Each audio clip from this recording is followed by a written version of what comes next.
Yes, what's good, everybody? Welcome back to Veterans Minimum. I'm your host, Nick Deus. Nick Deus 10 is where you can find me. My guy back in the building. Haven't seen you in a bit, man. How you doing? Fantastic. Did you want to fist Busy me there? day. Like, No, I'm glad to be back. But yeah, we can do it. I don't know. Lately I've been doing podcasts. I don't know why. Like I'm on Zoom or whatever platform may be that you could do this on, and I'm just like waving my hands and all that. I'm just getting back into the podcast frenzy, even though it's weird. Like I don't know. It's summertime. Football's not for a few months. We know how crazy September gets. I probably should dial it back soon. Like this is supposed to be the easy time here. Yet I don't know. I'm doing way too much. So. Well, yeah, man. It's weird because, like, I know NBA free agency is getting crazy. That's going to be next week, so there'll be some NBA coverage. You playing a rank yet due to some certain circumstances with the New York Knicks? You know what's crazy, man? Like, I tweeted about it before. Like, this idea that you're making all these moves for Jalen Brunson is, like, wild to me.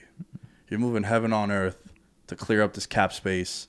Or to, get rid of these bad contracts to leave room to sign him. It's kind of crazy to me. Yeah. Like, he's probably like a top 15 point guard. I think the case for him would be, his numbers without Luka are substantial, right? He averages like over 20 a game without Luka. And then when Luka on the field, he's so ball-centric and shit like that. Like, I get it. But it's still, like, wild to me where if I was an NBA GM, if I'm going to give you a max or a super max of some kind or a big contract, right, where you're going to take up $25 to $30 million on my cap, you need to be an all-NBA, top 25, top 30 kind of player. Like a real game changer. You need to, I need you to, it needs to be worth it for me. Like, change the landscape. Yeah, it got to be a meaningful. Unfortunately, he doesn't do that. And I hate that for him because he's a fun player and he's a really likable guy. He's from Villanova, so like he was part of that championship program and everyone loves him. But it's just he's gonna be in this unfortunate situation where it's just like he's gonna be the scapegoat. Too, bro. Because like to me, I don't think they're a playoff team with him. Like I still don't think they make the playoffs.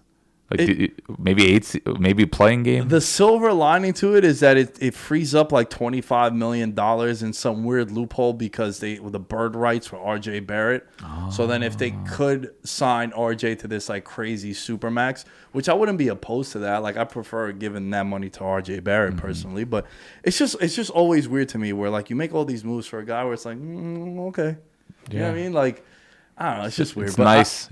I want to say that for a different time. We got a lot on the menu here.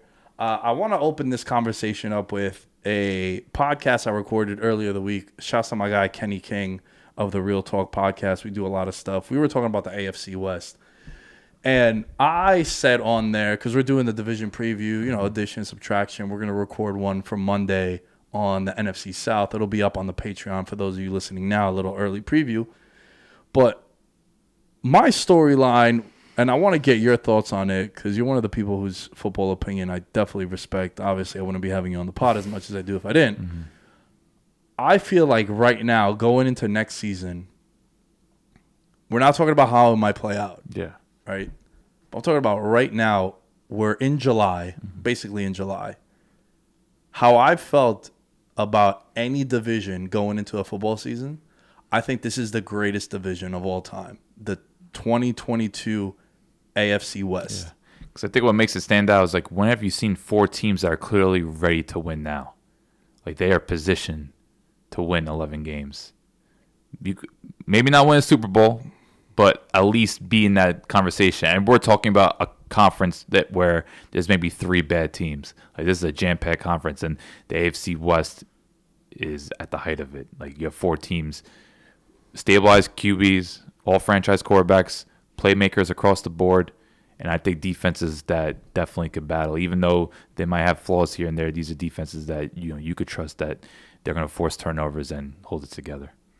Yeah, how many All-Pros are in this division across the board? Oh man, like 25. That's a long conversation. I know, right? But I'm saying, I mean, we could go through it, but it's gonna be how stacked it is. The defensive lines, the secondaries, the receivers. Yes. Bro, Derek Carr might be the worst quarterback in this division, and he's what, top 12? Yes, 13? minimum 12. Minimum 12, because right? he's past two seasons, Derek Carr's just been unbelievable. And now he has a legitimate stallion on the outside, the best wide receiver he's ever They played have a with. hell of a trio. Just three guys that could create separation whenever they want. And like the Raiders are in this spot where they make the playoffs last year.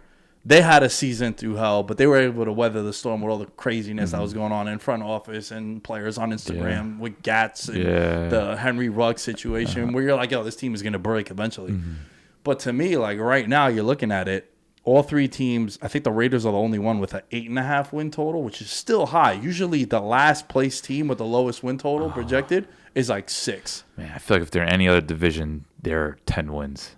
Bro, any other division. All the 3 other teams, Chargers, Chiefs, and the Broncos, all have 10 wins or more. Yeah. Chiefs have the highest in the AFC with the Bills at 11.5.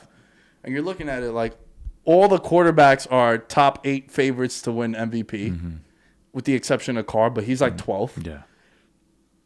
This division is stacked, bro. Yeah. And I think, like, remember last year I said all 4 teams in the West and the NFC might make the playoffs? I was going to mention that before. Yeah, we were both thrilled about it, even though Arizona didn't look quite ready. But it's like, okay, Arizona has enough stars where they're going to attract interest. But obviously Rams had all the fanfare. Seattle was still Seattle. Well, Seattle also lost Russ for about 6 games. Which kind of because they were about 500. Right. They were going to be a contender going into the end of the season. Injuries did affect it because we know how good Arizona was early part. San Fran. Oh, man.